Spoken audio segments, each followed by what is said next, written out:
don't stop.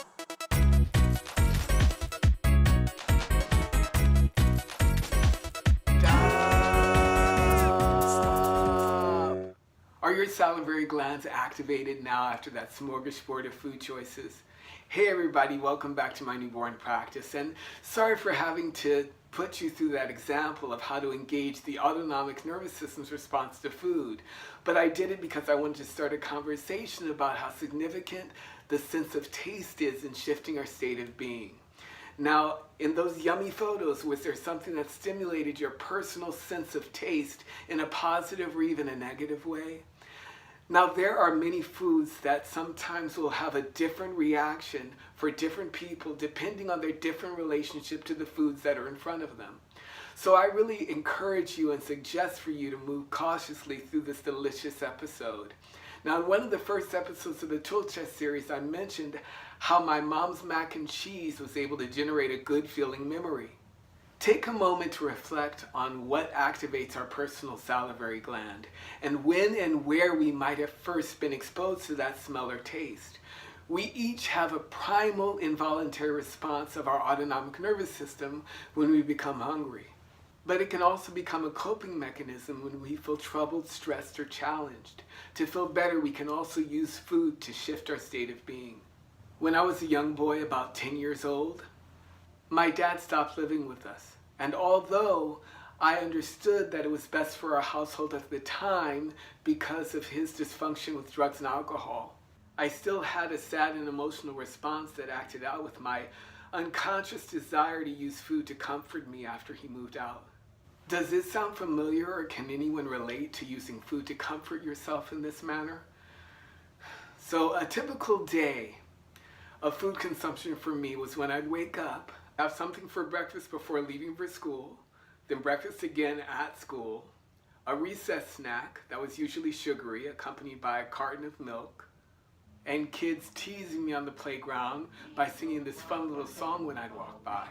School lunch accompanied by another carton of milk. Went to my grandmother's house after school, and she would be experimenting with one of Julia Child's recipes for one of her next Bridge Club parties. That would be an early dinner.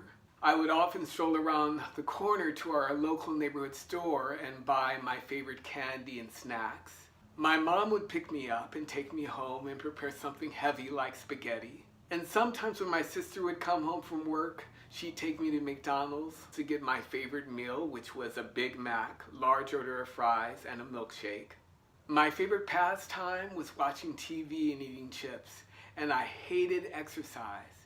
It should be no surprise that by the age of 12, I was 165 pounds, I was 4'11", I had a 38 waist, and I was a fat kid. My relationship to food needed to change for me to move into a healthier state of being. But I still recognize that food is a very valuable tool when shifting our energies when feeling sad, stressed, or stuck. Time to press pause and think about what are some of the healthy foods that might trigger a happy memory in our past when we think about them. And better yet, to smell them. It is always a good idea to stimulate multiple senses at the same time. Doing this allows us to move faster into the elevated emotion that is attached to the experience. Today, I have experienced a 360-degree change in the foods that excite me. I have been able to improve and maintain my physical body. And the foods that might excite me today might not have excited me in the past, and they might not even excite you, which is why it's so important for us to have our own individual tool chest. Each of us has an individual key that unlocks a good feeling response to a food in our past or in our present. Today, food has become more of a necessity for nutrition as opposed to the emotional obsession that it once was in my youth. Now foods that excite me are a part of a plant-based diet. I still have guilty pleasures that I consume in moderation. And these still might consist of fun foods from my past, as long as they don't compromise my physical health and well-being.